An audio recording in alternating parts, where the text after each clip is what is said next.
우리가 아침마다 묵상하던 민수기가 이제 끝나고 어제부터 로마서가 시작됐습니다. 로마서는 총 16장인데 금방 읽으면 한 30분이면 충분히 읽을 수 있는 그런 길지 않은 성경입니다. 근데 이 로마서를 가지고 설교하는 걸 보면 너무 많습니다. 로마서에 관계된 설교를 한번 찾아보시면 엄청납니다. 로이존스 목사님 같은 경우는 1장만 갖고 거의 한 500페이지짜리 책을 쓸 만큼 아주 많은 내용들을 설교하는 걸 볼 수 있고, 이분뿐만 아니고 다른 분들도 로마서를 설교하는 거 보면 대충 다 한 권을 끝낸 분이 거의 없습니다. 여러 권에 걸쳐서 로마서를 아주 잘게 쪼개어서 말씀을 전한 걸 볼 수가 있습니다. 그만큼 다룰 내용도 많다는 이야기일 거고, 그만큼 중요하다 하는 저 내용이기 때문이라고 생각이 들어집니다. 우리 아침마다 묵상하는 이 로마서를 6월달 한 달 내내 이제까지 묵상하게 될 텐데, 바라기는 이 로마서에 담겨 있는 하나님의 진리가 여러분들에게 잘 깨달아지고 믿어지고 확신이 생기고 말씀이 잘 써가는 그런 좋은 기회가 됐으면 참 좋겠다 하는 생각을 하게 되어집니다. 그런 은혜가 있기를 간절히 바랍니다. 이 바울이 로마서 쓸 때는 AD 한 57년경쯤으로 보고 있고, 이때는 바울이 세 번째 선교 여행을 거의 끝나가는 마무리 단계에 있을 때라고 알려져 있습니다. 바울이 1차, 2차, 3차 걸쳐서 선교를 했는데, 그 선교 여행한 지역을 보면 대체 다 아시아 또는 유럽 끝머리 이런 쪽을 주로 선교를 했습니다. 근데 바울이 가만 보니까 이런 지역을 선교하면서 마음에 어떤 마음이 있는가 하면, 내가 서바나로 가고 싶다 이런 마음이 있었던 것 같습니다. 서바나는 왜 서바나인가 하면 이 당시에 땅의 끝이 서바나로 이렇게 알려졌기 때문에 그렇습니다. 여러분 잘 아신 것처럼 사도행전 1장 8절에 보면, 오직 성령이 너에게 임하면 너희가 권능을 받고, 뭐랬습니까? 예루살렘과 온 유대와 사마리아와 땅끝까지 이르러 내 증인이 될 것이다 이렇게 말씀하셨기 때문에, 땅끝, 나도 복음을 들고 땅끝 가고 싶다 이런 마음이 바울에게 있었던 것 같습니다. 그래서 이 세 번째 선교를 끝나고 나면 이제는 서바냐까지, 땅끝까지 가야 되겠다 이런 마음을 품고 있었는데, 거기를 가기 위해서 중간 다리 같은 역할을 하는 곳이 로마였습니다. 왜냐하면 이 당시 로마는 온 세계를 정복하고 있었고, 로마를 통해서 모든 길들이 열렸기 때문에 여기 가서 복음을 전하고 거기를 기초 삼아서, 기지를 삼아서 서바냐까지 가야 되겠다 이런 마음을 가졌던 것입니다. 오늘 읽은 성경 13절을 다시 보시면 바울이 로마에 가야 되겠다는 생각을 여러 번 생각만 한 게 아니고 여러 차례 시도했다 그러죠. 13절 다시 보시면, 형제들아 내가 여러 번 너희에게 가고자 하는 것을 너희가 모르기를 원하지 아니하노니, 이는 너희 중에서도 다른 이방인주와 같이 열매를 맺게 함이로되 지금까지 길이 막혔도다 이렇게 말하고 있죠. 여러 차례 가려고 시도를 했었는데 이런저런 이유로, 그게 교통의 문제든지 건강의 문제든지 이런 문제로서 아직까지는 가지를 못하고 있는 중이다 이렇게 이야기를 하고 있습니다. 인간적으로 생각하면 이런 꿈을 갖고 이런 계획을 세웠을 때 이게 자꾸 안 되면, 길이 안 열리면 마음에 낙심이 오죠.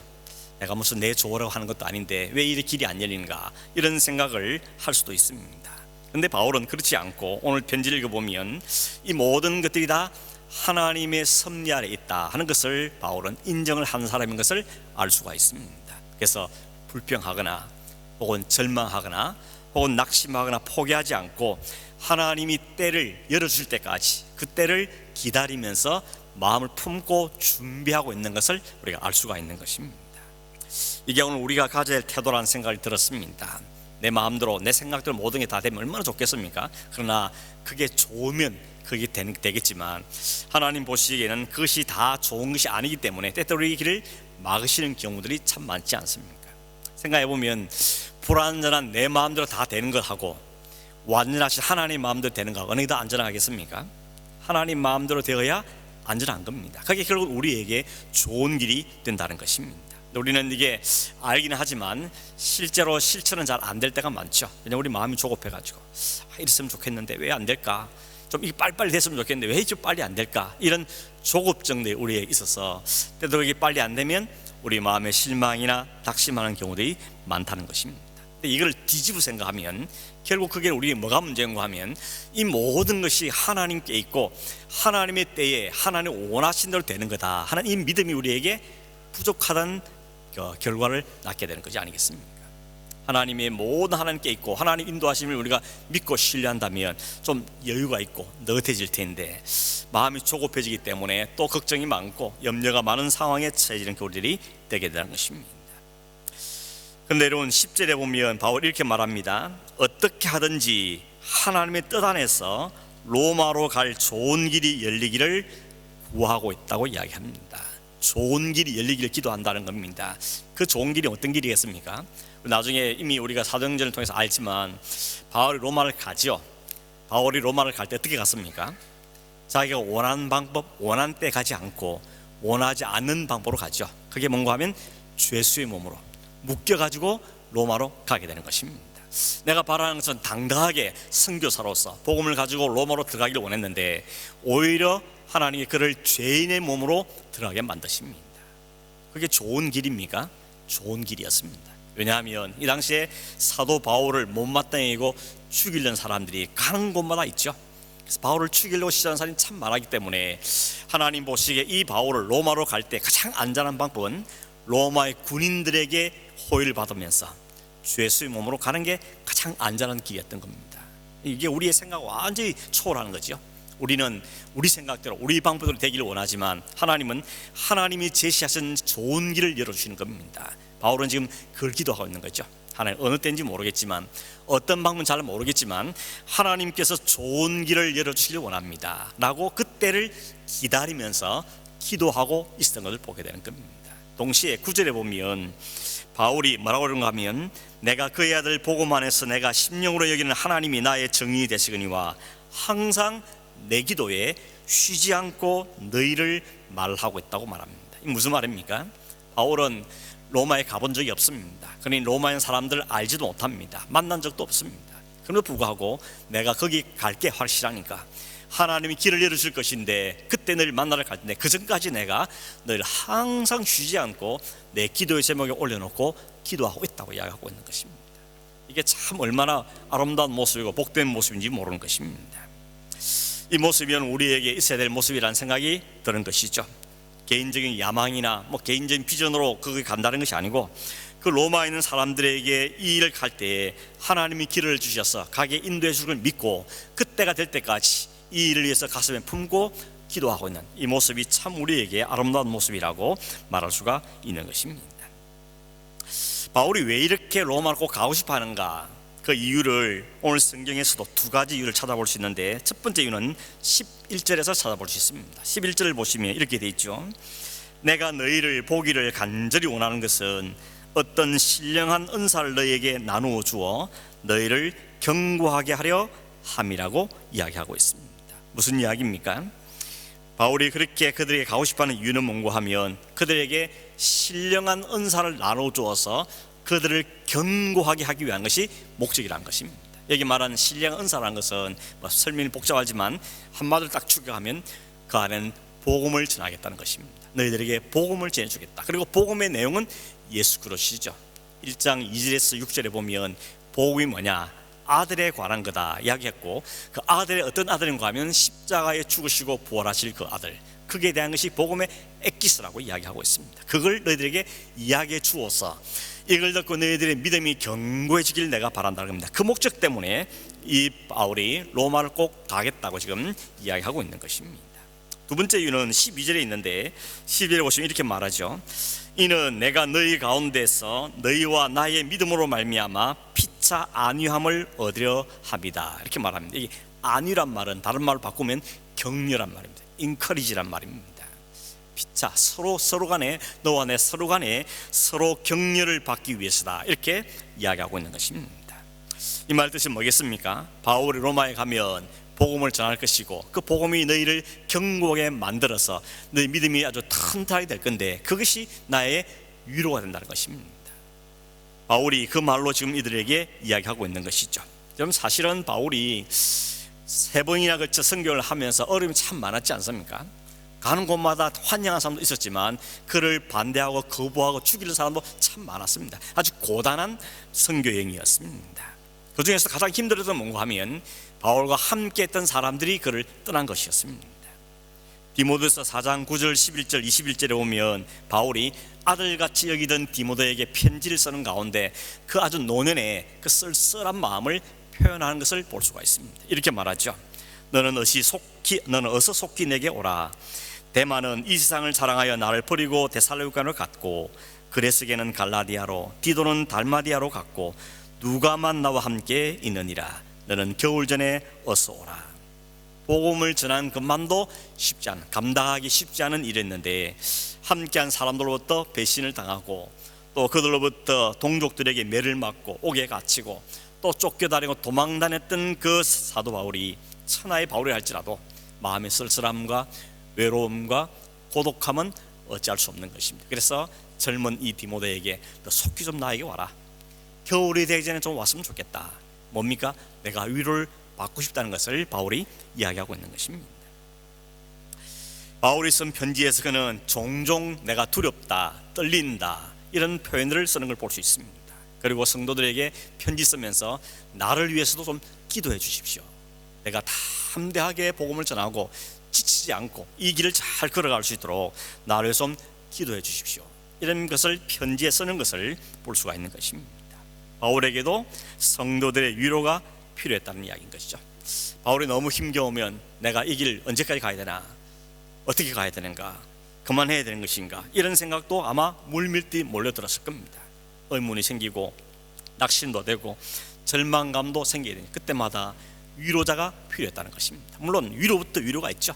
하나님께서 바울이 고통당하고 힘들 때마다 하나님의 성령을 통해 그를 충분히 위로해 주십니다.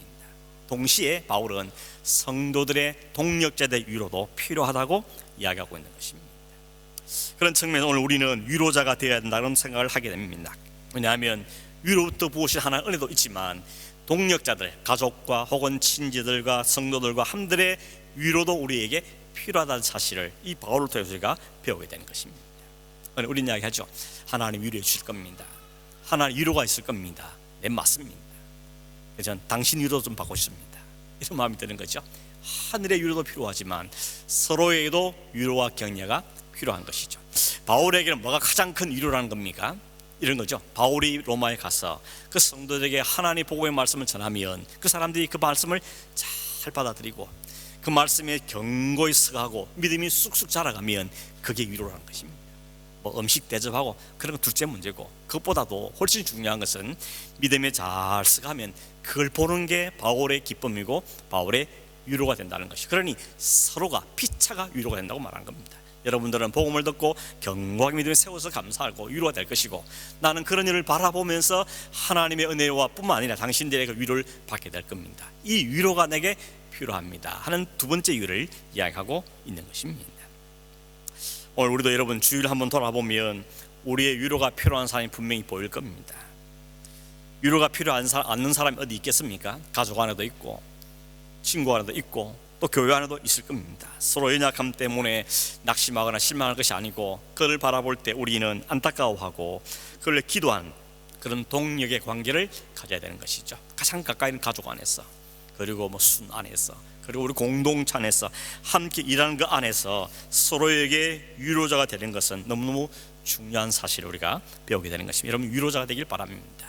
물론 건강하고 건전한 비판은 해야 되겠지만 그냥 악한 비판을 하지 말고 오히려 더 큰 위로와 더 큰 격려로 서로 함께하는 것이 너무너무 중요한 사실을 꼭 기억해 주기를 바랍니다. 그래서 바울은 할 수 있는 대로 로마로 가겠다 이런 마음을 15절에 이야기하죠. 15절 보시면 그러므로 나는 할 수 있는 대로 로마에 있는 너에게도 복음 전하기를 원하노라. 이것이 바울의 마음입니다. 그래서 뒤에 모든 표현을 선거하면 내가 여러분 모두에게 빚진 자입니다 라고 말합니다. 여러분 돈을 빚진다는 말이 아니고 내가 먼저 복음을 받았고 이 복음의 풍성함을 알기 때문에 이걸 알지 못하는 사람에게 이 복음을 알려주는 빚진 마음이 바울에 있다는 이야기인 것입니다. 로마에 있는 당신들에게도 내가 빚진 자 같은 마음으로 당시에 찾아가서 여러분들에게 할 수 있는 대로 너희들 가서 복음을 전하길 원한다는 바울의 심정이 여기에 표현이 되어지고 있는 것입니다. 그럼 여러분, 바울이 말하고 싶은 그 복음의 도시 뭡니까? 복음이 뭐길래, 그 복음이 무엇이길래 바울은 한번 만난 적도 없고 본 적도 없고 아는 사이도 아닌 그들에게도 꼭 찾아가서 그들에게 이 복음을 전하고 싶다라고 이야기하느냐는 것입니다. 한마디로 오늘 본문 안에서는 복음이 뭐라 그럽니까? 복음은 하나님의 능력이라고 이야기합니다. 복음은 하나님의 능력이다. 16절에 보시면 이렇게 말하죠. 내가 복음을 부끄러워하지 아니하노니 이 복음은 모든 믿는 자에게 구원을 주시는 하나님의 능력이 됨이라. 먼저는 유대인에게요 그리고 헬라인에게로다 라고 말씀합니다. 바울이 복음을 부끄러워하지 않는다고 이야기합니다. 이 말은 무슨 뜻이겠습니까? 복음을 부끄러워하는 사람이 있었다는 이야기겠죠. 저 사람들은 복음을 부끄러워하고 이 사람은 복음을 부끄러워하는, 나는 복음을 부끄러워하지 않습니다. 지금 이야기를 하고 있는 것입니다. 어떤 사람들이 복음을 부끄럽게 생각했습니까? 고린도전서 1장 23절에 보니까 이렇게 말합니다. 우리는 십자가에 못 박힌 그리스도를 전하니 유대인에게는 거리끼는 것이요 이방인에게는 미련한 것이로되 오직 부르심을 받은 자들에게는 유대인이나 헬라인이나 그리스도는 하나님의 능력이요 하나님의 지혜니라. 예수 그리스도의 십자가에 못 박힌 본 유대인들은 그건 거리끼는 것이라고 생각했고, 이방인들은 그걸 보고 뭐라 했다 그랬습니까? 그는 미련한 것이라고 이야기했습니다. 십자가는 미련한 것이라고 이야기했습니다. 왜 그렇게 생각했는가 하면, 유대인들은 그들이 갖고 있는 율법, 그들이 갖고 있는 구약 성경 신명기 21장 23절에 보면 나무에 달린 자는 하나님께 저주를 받은 것이다 하는 말씀이 나옵니다. 그래서 나무에 달려 죽은 사람은 하나님께 저주를 받아 저렇게 죽은 것이다 하는 것이 그들이 머리에 꽂혔기 때문에 십자가에 못 박히고 매달린 예수를 보면 사람들은 인정을 못하는 겁니다. 아니 어떻게 메시아냐, 메시아가 어떻게 하나님의 저주를 받아서 나무에 매달릴 수 있는가, 그런 메시아 우리가 인정할 수 없다고 이야기하는 것입니다. 그래서 십자가의 주인 예수를 전하는 그 복음은 유대인은 오히려 거리낌이 많은 것이었다고 이야기하는 것입니다. 이방인들은 어떻게 생각했습니까? 이방인들은 자기 자신도 구원하지 못하고 매달려 죽으면서 무슨 자기가 메시아냐 그렇게 말하면서 저 십자가에 매달린 예수는 오히려 미련한 짓을 하고 있는 거다 라고 이방인들을 생각했다는 것입니다. 그러나 바울은 뭐라 그럽니까?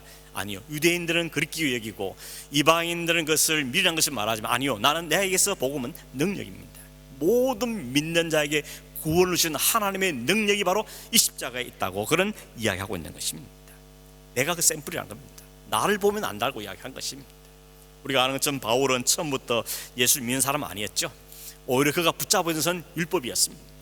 그 율법대로 살면, 율법에 충실하면 그게 바로 하나님을 위한 열심이라고 생각했고, 그렇게 하면 구원을 얻는다 생각하는 것이 바울의 생각이었습니다. 그러다 보니까 그도 역시 율법에 취하여서 살았는데 누구보다 율법에서 열심을 가진 사람이었죠. 그러나 그 마음 한 구석에 여전히 죄로부터 자유롭지는 못했던 겁니다. 마음에나 이 한 곳에 있는 죄의 문제에 대해서는 자유롭지를 못합니다. 율법이 자기를 구원해 주를 못했던 것입니다. 그러니 율법은 능력이 아니었던 것이죠. 능력이라면 그를 죄에서 구원해 주어야 되는데 죄에서 구원할 수 있는 능력이 율법에는 없었던 것입니다. 그렇지만 바울은 십자가에 죽은 예수에 대해서는 인정하지를 못했던 겁니다. 그런데 그 십자가에 죽었다고 생각했던 예수가 다시 살아나셔서 자기에게 찾아온 것입니다. 십자가에 죽은 예수를 인정을 못했는데 그 예수가 살아나셔서 그에게 찾아오셔서 내가 핍박하는 예수다 그러면서 그를 만나 주셨던 것입니다. 바울은 그때 주님의 부활한 주님을 만난 다음에 완전히 엎어지죠. 완전히 거꾸로진 것입니다. 아, 저분이 십자가에 죽은 것은 미련하고 어리석은 것이 아니고 내 죄를 위한 거였구나. 나의 죄를 위해서 십자가에 친 것이었고 그 십자가의 모든 죄의 문제를 다 해결하시고 이제 다시 살아나셔서 나를 구원하신 분이구나 하는 것을 깨달아 알게 되어진 것입니다. 그래서 십자가는, 그리스도는 우리를 구원하신 하나님의 능력이라는 것을 그가 깨닫게 되어진 것이죠. 나뿐만 아니고 유대인과 헬라인 모두에게 그리스도는 십자가의 능력이라는 사실을 깨닫게 되어졌던 것입니다. 그러면서 이런 바울은 지금 외치고 있는 거죠. 복음은 하나님의 능력이다, 하나님의 지혜다고 말씀하고 있는 것입니다. 오늘 여러분에게 복음이 능력입니까? 예수 그리스도 여러분에게 자랑이요 여러분에게 가장 소중한 가치가 되고 있느냐는 것입니다.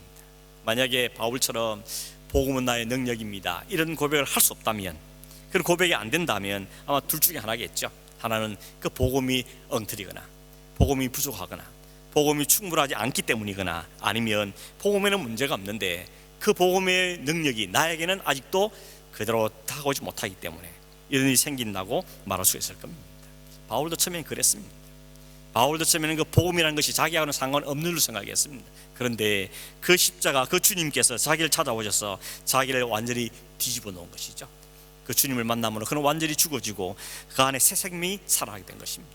이제는 더 이상 죽음의 예수 말고 부활하신 예수님, 그 예수님을 자신의 주인으로, 자신의 왕으로 모시게 되어진 것입니다. 그 예수가 믿어졌습니다. 이제 그리스도가 나의 왕이시다, 나의 주인이시다, 이 고백이 그에게 일어나게 되어졌던 것입니다.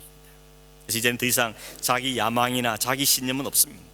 오직 그리스도가 나의 주인이고 나는 그분의 종이기 때문에 그분이 기뻐하시는 삶, 그분이 원하시는 삶, 그분이 이끄시는 삶을 살겠노라고 다짐한 사람이 되어진 것입니다. 그럼 종이라는 것은 자기 주장이 없는 거죠. 주인의 뜻만 있는 것이 종의 모습입니다. 이제 그는 예수 그리스도를 주로 모시기 때문에 그분만 알기를 작정했고 내가 붙잡고 있는 모든 지식이나 모든 신분이나 모든 학식을 다 십자가 앞에 던져버렸다 그랬습니다. 이제 내가 사는 이유는 그리스도시고 그 주님이시는 그 안에서 주신 사명을 따라 살겠다는 이 분명한 확신이 그 마음속에 생겨지게 된 것입니다. 그래서 바울은 지금 말합니까? 복음은 하나님의 능력이고 하나님의 지혜라고 이야기하고 있는 것입니다. 어떤 능력입니까? 죄로부터 건져주는, 죄로부터 우리를 살려내는 능력이라고 분명하게 말씀하고 있는 것이죠. 놀랍게도 바울이 말한 것처럼 이 하나님의 능력이 먼저는 유대인이지만 유대인에 그치는 것이 아니고 헬라인, 이방인에까지 복음이 전거되는 것이죠. 그래서 지금 이야기합니다. 당신들도 그 사람 중에 한 사람이 아닙니까? 로마에 있으면서 하나님의 복음을 전해 듣고 하나님 믿게 된 사람, 당신들도 바로 그 사람 중에 한 사람이고 오늘 우리도 바로 그 사람 중에 한 사람인 것이죠. 그 복음이 흘러서 전파돼서 오늘 우리에게까지 전파됐고 우리가 그분을 받아들임으로 오늘 복음의 능력이 우리 안에 역사함으로 예수를 믿게 되고 예수가 하나님의 것을 고백하고 예수 나의 인생의 주인임을 알게 되고 이제 나는 주를 위해 살겠습니다, 이런 고백이 우리에게 나와지게 된 것입니다. 복음의 능력 이미 경험하신 여러분, 이 복음의 능력이 우리의 그저 지나간 과거로만 묶여진 것이 아니고 오늘 우리의 삶에도 계속적으로 일어나는 놀라운 역사로 자리 잡아야 되는 것입니다. 내 삶에서 늘 다시 경험하고 그 은혜에 붙잡혀 살고 그 그리스도의 복음의 능력을 증거하는 삶을 사는 게 복음을 경험한 사람들이 살아가야 될 삶의 태도라는 것입니다. 혹시라도 아직도 여전히 복음의 능력이 나에게는 없다고 생각되는 분 계십니까? 그 능력이 임하는 유일한 방법은 성령의 역사밖에 다른 방법이 없습니다. 성령께서 우리 안에 역사해 주셔서 우리에게 그리스도가 믿어지고 복음에 담겨있는 그 예수의 십자가 부활이 바로 나를 위한 사건인 걸 믿어지고 그 앞에 내 자신은 주님의 종이고 종인 것을, 주님이 주인인 것을 고백하게 되는 것은 성령께서 우리 안에 역사하신 열매로 나타난 것이랍니다. 그러므로 여러분, 우리는 그 성령의 역사를 사모할 필요가 있는 것입니다. 주님, 나로 확실히 믿게 해주십시오. 나에게 분명히 역사해 주십시오. 바울을 만나신 그 하나님, 나도 만나주시고 바울의 능력이신 그 하나님께서 나에게도 능력이 되시고 그 복음이 진짜 능력이라는 것을 나도 알고 찬송하며 고백할 수 있도록 우리의 역사해 주십시오. 이런 영적인 갈망들이 오늘 우리 가운데도 일어나기를 간절히 바라는 것입니다. 또 한 가지 여러분, 복음이 주는 놀라운 것이 17절에 말하기 이렇게 말합니다. 한번 보십시오. 17절, 복음에는 하나님의 의가 나타나서 믿음으로 믿음에 이르게 하나니 기록된 바 오직 의인은 믿음으로 말미암아 살리라 함과 같으니라. 복음에 뭐가 나타났다 그러죠? 하나님의 의가 나타났다고 이야기합니다. 하나님의 의라는 게 뭔가, 영어 성경에 보면 하나님으로부터 오는 의라 이렇게 번역을 하고 있습니다. from입니다. from God, 하나님으로부터 오는 의다. 원래 이 의라는 단어가 영어 성경에는 righteousness 이렇게 번역하고 있지만 본래 이 단어의 뜻은 뭔가 하면 관계 속에서, 릴레이션십에서 사용되는 단어입니다. 다시 말하면 이런 거죠. A와 B라는 사람이 있는데 이 두 사람 사이의 관계가 아무 문제가 없는 상태, 서로 막힘이 없고 허물이 없고 숨기는 게 없고 이런 상태를 가리켜서 의로운 관계로 이야기하는 것입니다. 부부간에도 막힘이 없고 문제가 없을 때 그래서 두 사람은 의로운 관계인 것이죠. 하나님과 우리 사이를 생각해 보십시오. 하나님은 우리에게 의로운 분이시죠. 왜냐하면 하나님은 우리에게 아무 막힘이 없습니다. 하나님 우리에게 아무런 문제의식도 갖고 있지 않습니다. 하나님은 우리의 사랑이시죠. 근데 우리는 어떻습니까? 하나님에 대해서 캥기는 게 많지 않습니까? 이것도 안 되고 저것도 안 되고 하나님 앞에 죄들이 있기 때문에 그렇습니다. 그래서 그 관계가 깨어지고 만 것입니다. 하나님과 인간의 관계가 다시 회복되려면 뭐 해야 됩니까? 그 가운데 있는 거, 그걸 치워야 되는 겁니다. 그게 죄인 것입니다. 죄가 우리를 가로막고 해서 하나님께 나갈 수 없고 하나님의 관계가 깨어지게 만들기 때문에 그 죄의 문제를 처리해야만 다시 하나님의 관계가 회복될 수가 있다는 것입니다.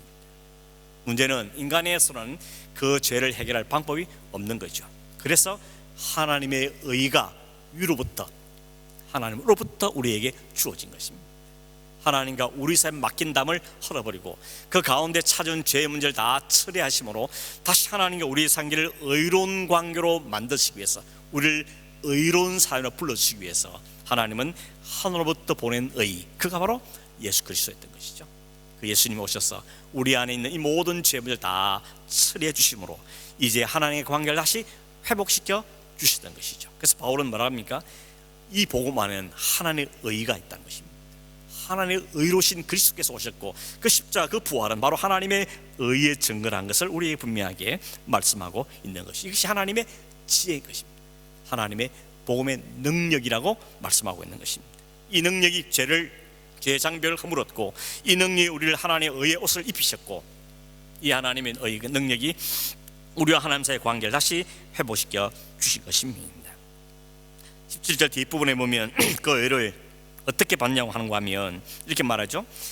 복음에는 하나님의 의가 나타나서 믿음으로 믿음에 이르게 하나니 오직 의는 믿음으로 말미암아 살리라. 영어 성경에 보니까 by faith인데 from first to last 이렇게 되어 있습니다. 처음부터 끝까지 믿음에 의해서 이뤘다는 것이 누구의 믿음입니까? 하나님의 믿음으로 출발한 겁니다. 하나님의 믿음으로 출발해서 그것이 우리의 믿음으로 자리 잡았다는 것이죠. 그래서 바로 이 마음엔 오직 의는 믿음으로 산다는 겁니다. 오직 믿음으로 사는 것이다 라고 우리에게 말씀하고 있는 것입니다. 다시 말씀드리면 바울도 처음부터 믿은 건 아니었습니다. 그도 믿기지 않았고 믿을 수 없었습니다. 그런데 의신 하나님께서, 의신 그리스도께서 그를 찾아가 주셨고 그에게 보여주시고 들려주시고 믿음을 그 안에 집어넣으셨죠. 그럼 믿음의 사람으로 새롭게 태어난 것입니다. 그래서 그 이후로부터는 바울은 완전히 새로운 사람이 된 거죠. 주를 위해 살겠다, 죽어도 주를 위해 죽겠다 하는 이 고백이 그 마음에 자리 잡는 그런 놀라운 역사가 그 가운데 이루어진 것입니다. 이것이 바로 믿음의 역사고 이것이 바로 복음이 가지고 있는 놀라운 능력인 것을 바울은 자신의 삶을 통해서 이야기하고 있는 것입니다.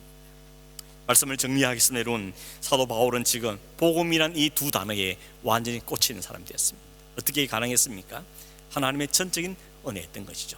바울이 뭘 했었던 것이 아니고 주님이 그를 찾아가 주셨습니다. 주님을 만나 주셨습니다. 그리고 그를 꼬꾸라뜨리고 그를 완전히 죽이시고 새 새로운 사람으로 다시 살게 해주셨던 것입니다. 이것이 복음으로 나타난 역사이기 때문에 바울은 말합니까? 복음은 하나님의 능력이고 하나님의 지혜라는 것입니다. 그게 담긴 십자가와 부활은 그저 주어진 것이 아니고 하나님의 지혜로 주신 것이고 우리의 모든 문제를 해결하는 하나님의 능력이라는 사실을 고백하고 있는 것입니다. 바울은 이 복음의 능력이 지금 로마에 있는 그 성도들에게도 온전히 역사하기를 바라는 그 간절한 마음으로 이 편지를 쓰고 있는 것입니다. 나에게 역사한 하나님께서 당신대로 역사하기를 원합니다. 나의 인생을 이렇게 바꾸신 주님께서 당신의 인생도 바꾸시길 원합니다. 내가 이렇게 풍성한 삶을 살게 하신 하나님께서 당신의 삶도 풍성하게 하기를 원합니다. 이야기를 해주고 싶고 이야기를 서로 나눔으로 서로가 기로가 되고 격려가 되는 관계를 갖고 싶습니다. 이런 마음으로 가기 전에 먼저 편지를 통해서라도 이 복음의 이야기를 그에게 전달하고 있다는 것입니다. 오늘 이 로마의 성도들에게 보낸 이 바울의 뜨거운 마음이 오늘 시대에 살고 있는 우리에게도 뜨거운 말씀으로 전달되기를 간절히 바랍니다. 성령이 우리 안에 뜨겁게 역사해 주셔서 이 복음이 바울만의 복음이 아니고 성경에 가치 있는 복음이 아니고 오늘 내 안에 역사하신 복음이라는 것이 깨달아지고 알아지고 믿어져서 주님 맞습니다. 바울의 고백이 나의 고백입니다. 나도 주님이 나의 주인이시고 주님이 나의 모든 게 주인이시는 것을 고백합니다. 이 고백이 오늘 우리 모두에게, 우리 저와 여러분에게 있어지기를 주의 이름으로 축원합니다. 기도하겠습니다. 고마우신 하나님 아버지 감사합니다. 알지 못한 자들이 있는데, 관계 없는 자들이 있는데, 관심도 없는 자들이 있는데 우리를 찾아와 주시고 우리에게 믿음을 넣어주시면서 하나님의 사람으로, 하나님의 백성으로, 그리스도의 종으로 우리의 자리를 알게 하시고 깨닫게 하시며 그렇게 살겠다는 마음을 우리에게 부으신 하나님께 진실로 감사함을 드립니다.